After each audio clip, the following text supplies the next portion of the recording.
Welcome back to Hoppline and a review of the all-new Universal Mini Pod by Foil Drive. It might be called the Mini, but it's a major upgrade, trust me.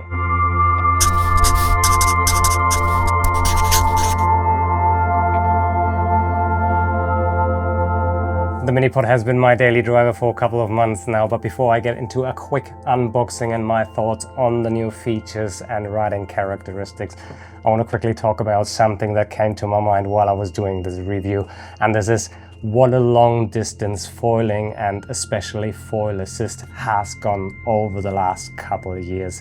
My wife and me, we share one car, and recently I was stuck here in the middle of a super hot German summer and I desperately wanted to get into the water, and I decided to take my skateboard down the hill to get some wake thieving down on my local river.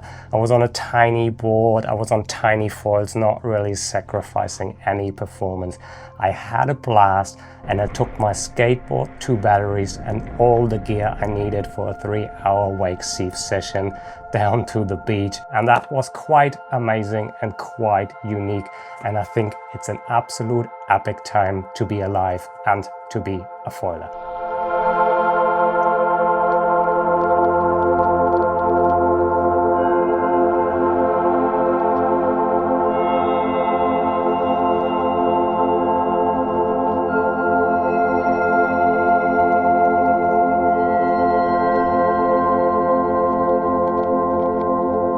So let's get back to the Mini Pod, and I want to start this review with a very quick unboxing followed by a setup, and then we're getting into the more exciting part, which will be riding characteristics and comparison towards the old Universal Mast adapter. So let's open this up real quick, and first of all we do have an instruction, and I would recommend to actually read this. The first time I set up the Mini Pod I did it the wrong way. It's not a big difference to what Foil Drive recommends, but it does make sense to follow this instruction. We will do it together in a second. The second part here right now, you might have one of these already. They are included in the Foil Drive kit. This is a cable guide that holds the cable on the back of the mast. And now, most important, this is the new Mini Pod. Consists of an outer pod and an inner pod, and it comes with 3 straps. This is strap number 1, strap number 2, and strap number 3. They're all different lengths, and to find the right one for your mast, you could either just try or just take the installation guide, and there's actually a guideline. It's small, medium, large. They all cover a certain chord of mast lengths, and you could just measure your mast and then pick the small, the medium, or the large ones. They are not overlapping, and if we take a look at the Universal Mast adapter, you can slide it apart. This is what they call the outer pod, and this is the inner pod. And then you have sort of a letter in here, and this little, I'm just going to take the other strap right here, this sits in here on the letter, and if you hook it up like that, you can more or less seamlessly slide and adjust it, and this makes it really a universal mast adapter. I've had it with a lot of my masts and I didn't have any problems. On the subfoil I ended up using the large strap, and it's the medium strap on the Indiana mast, and if you have something with a very small cord, you're probably gonna use the small one. Now, just for a quick comparison, if you remember, I prepared something down here. This is the Universal Mast adapter we had before. It's 2 parts, it's bolted together, and then you had a stator and a puck. So this one goes around your mast. Prepared everything right here. And then you have these little inserts to adjust it to the chord length of your mast. And then you would take the puck, mount it to your stator, and then put the stator and the puck in here and keep it in place with 3 little screws. Now you don't need a puck anymore, you don't need any of this. All you need is the stator, the inner pod. They go together using screws. Very easy and convenient. Now, setting up the mini pod is pretty straightforward, but I would still recommend to read the installation guide at least once or watch the foil drive setup video. I actually did it the wrong way, but there was no guideline when I got my hands on the mini pod for the first time. So I'm just going to show you what I did wrong and the right way how to do it according to foil drive. Now, you could just force the mini pod onto your mast, but if you have a thicker mast, this is fairly thin, it might be super hard, and you want this rubber thing on the inside, the inner pod, to be super flush with your mast. If you look at that, there's no gap at all. And if you have a thicker mast, this might be super hard to push on. So the recommended way of doing it is actually just push this a little bit, the strap, and this will get the inner pod out of the outer pod. And then you take the outer pod, once you've figured out the right strap for your mast, you slide it on just like that. It's a lot easier because it can spread and bend a little bit. And then you take your inner pod, line up the strap in the ladder to the right position, and then you can just hold it like that. You can, if you want to, support it a little bit by pulling this inwards and then just push from the back. And this will give you a very tight and firm setup. Now, before you do that, you would have to get your stator, get a cable, put some grease on the stator, slide the cable into the stator, then get the 4 screws, line it up with the inner pod and screw it all together, and then put it on your mast. So let's talk about performance. And I'm actually in a very fortunate position to have a lot of foiling gear, and I was able to not only test the mini pod, but to compare it on the same gear. So I set it up, same mast, same foil, same conditions, and I could instantly feel the difference. Now, if you look at this dead straight, it's same diameter going straight into the water, so there's not much gain in efficiency right here. But the minute you go up in pitch and roll, the universal mast adapter is so much slicker. Look at that, and you can really feel the difference.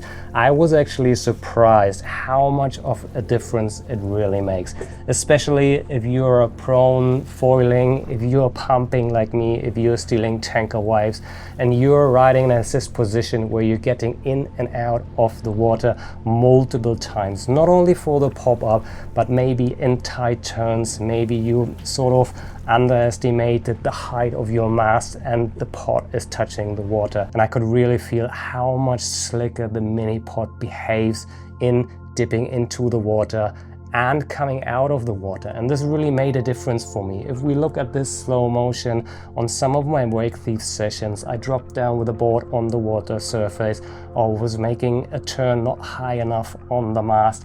And for the first time ever, I sort of forgot to concentrate on keeping the motor pod out of the water because it was so seamless and slick.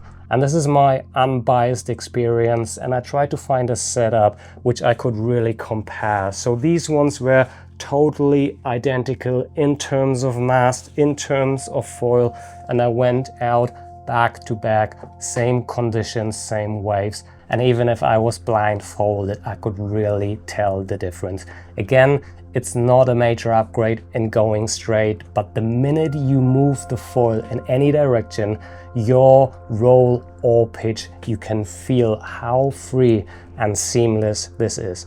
So the mini pod is not only a major upgrade in setup time, it's a major upgrade for me in the water. And I think this is what I benefit the most from. It's nice to be quicker in the setup and have the ability to change it and maybe give a friend a go or swap gear.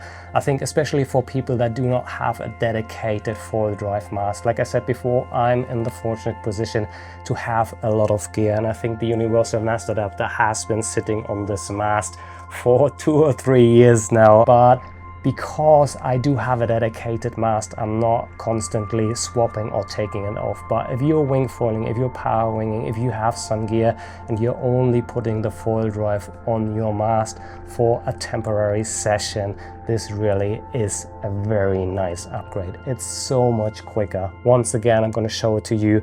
Just going to push this over here. Put your finger in here just open it, and this is it. And all you would now have to do is take off the tape, and you can take off the universal mini pod. Same again, just this one, slide it in here. I think it's best to put one finger here and the second one on this little ledge right here and slide it like this. Quick note on the tension, you want this to be firm but not too firm. So this is a very good tension right now. It's perfectly, I've been in the water with this setup for a couple of times and there's no movement at all. You could, if you wanted to, just try to move it, and you see there's no movement at all right here. And I would recommend, and this is from foil drive as well, to open this just a little bit after you finished your riding. Now, I actually did not open this on purpose for more than a month now to see if the strap would bend, but it's still a very nice and firm fit, if I put it like that. Now, if the strap would bend over time, you still have this leather to adjust it. So if it gets longer, just move it up or down one of these little ladder steps and you're good to go. There's one more feature I want to briefly talk about. If anything happens, these pins, you can just slide them out. Just take a tool, one of these foil drive tools or anything will work. Push it out. The same if this breaks, if anything happens, you've got a whole bunch of these and they are all interchangeable and swappable. I think that's a neat feature as well. Now, would I recommend the mini pod? Absolutely yes. It's not only so much quicker and easier on this setup. For the first time ever, like I said before, I would actually consider putting it on someone else's gear on the beach. I would still recommend to get familiar with that, but it's just the inner pod and the stator, that's 4 screws, and then it's just getting everything into place, finding the right strap.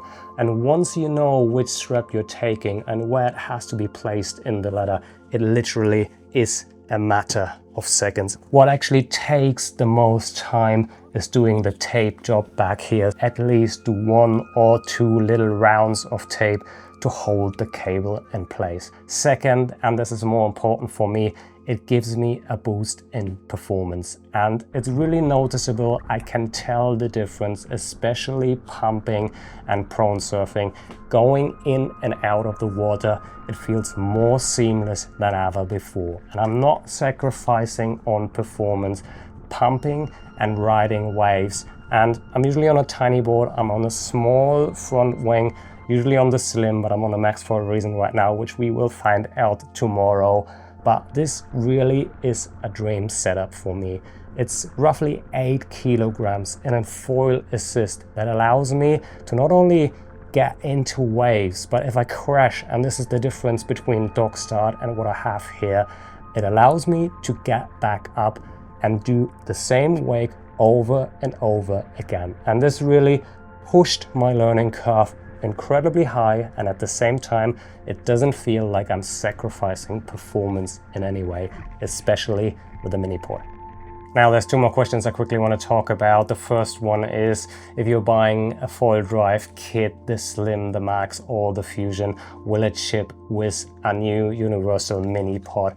And no, it will not. It will still have the universal mast adapter. The mini pod is an upgrade, and I think it's a very good one, something I do really benefit and something I'm gonna put on all my universal mast adapters, because I can really feel the difference, and I'm absolutely in love with the performance of the mini pod in the water. Setting up is nice, but performance in the water is actually what sold me. Second question is, do I still need one of these, an integrated mast, now that we do have the mini pod?